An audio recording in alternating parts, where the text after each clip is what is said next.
Alhamdulillah wa la ilaha illallah wallahu akbar. Dear brothers and sisters, today I want to reflect upon one of the very important chapters of the Quran, chapter number 18, the cave or al Kahf. Brothers and sisters, Prophet Muhammad alayhi salatu wasalam asks us to read that chapter every Friday. And the lessons in this chapter are invaluable.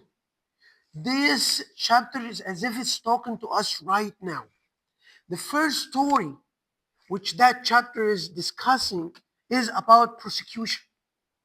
A few individuals who want to worship Allah subhanahu wa ta'ala, who want to say La ilaha illallah, that we only worship Allah, that we only obey Allah, that Allah subhanahu wa ta'ala is the only entity worthy of following, and His messengers and His commandments are the only thing we're here for, is to obey them and follow them. The Prophet Muhammad alayhi salatu wasalam asks us to read these verses because these verses is what the Dajjal, he will try to do. He will try to persecute those individuals who oppose, who stand up for injustice. Those individuals who stand up and say, La ilaha illallah, we're here on earth. Inna Allah ya'muru bil hajj. Indeed, Allah is commanding justice. Those who stand up, Allah is telling us that they will be persecuted. And that was the first lesson. Those people stood up and he said, oh, we're not worshiping. We won't going to worship these idols. And they've been persecuted. That's why they had to leave that town. And Allah made them a huge sign.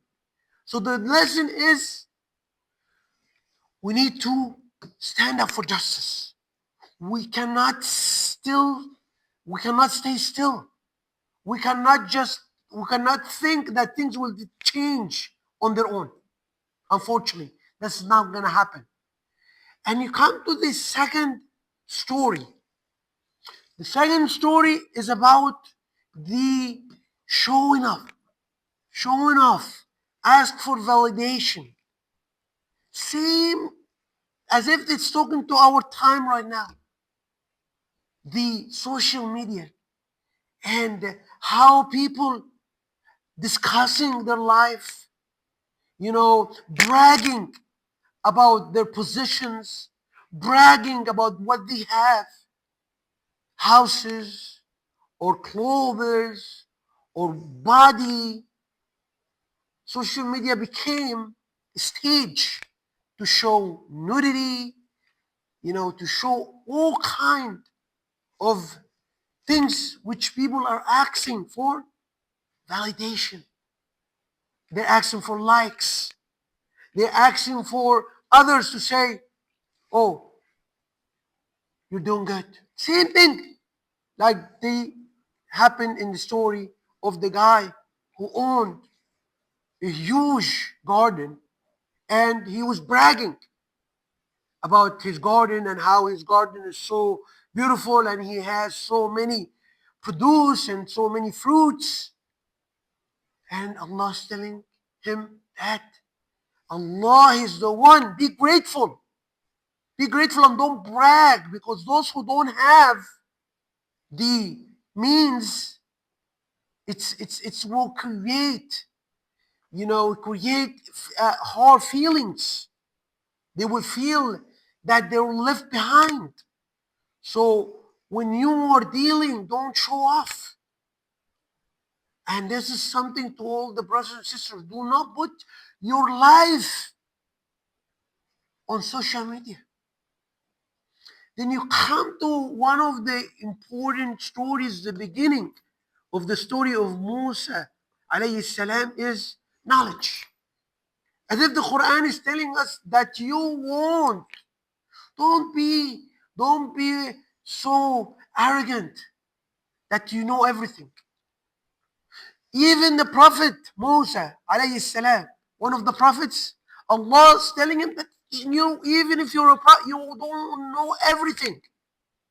And He sent him to learn. That's why we see a lot of people trying to make judgments, opinions about religion, about Islam, about hadith, about the Quran. They reject hadith because of lack of knowledge.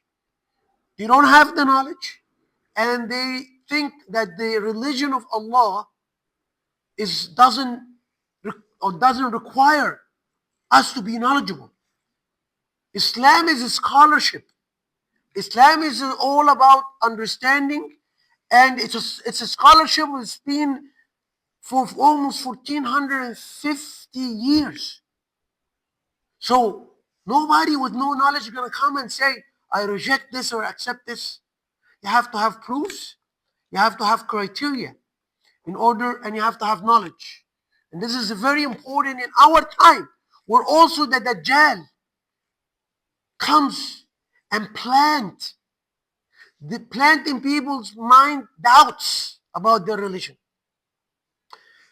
The other thing, which one of the first stories of Musa, when he and the Khidr went and they poke a hole in the ship, Allah subhanahu wa ta'ala is telling us exactly the time we're living in, where a tyrant king is collecting the ships.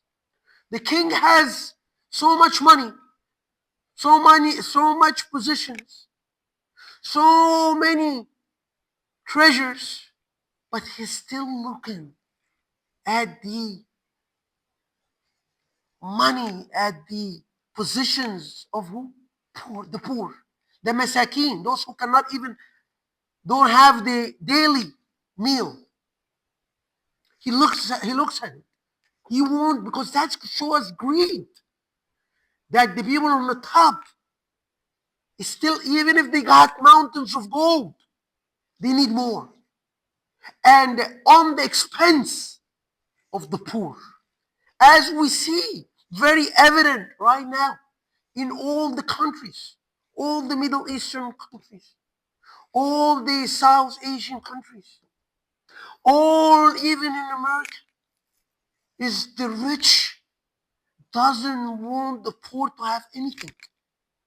And they try as much as they can to make them dependent on them. They control them. They control them, and so they can manipulate their opinions. They can manipulate how they think, so they can have control. So that's as if it's talking. Look at all the African countries. All the resources. Although these African countries have so many resources, the people in these countries are the poorest. Malnutrition, diseases, no schooling, no education, because the rich, although these countries have so many natural resources, but the rich is taking everything, and these people are suffering. So these were just a few reflections for us to understand that the Quran talks to us at this time we're living in. And everybody just need to think deeply in the verses of Allah subhanahu wa ta'ala. أقول قولي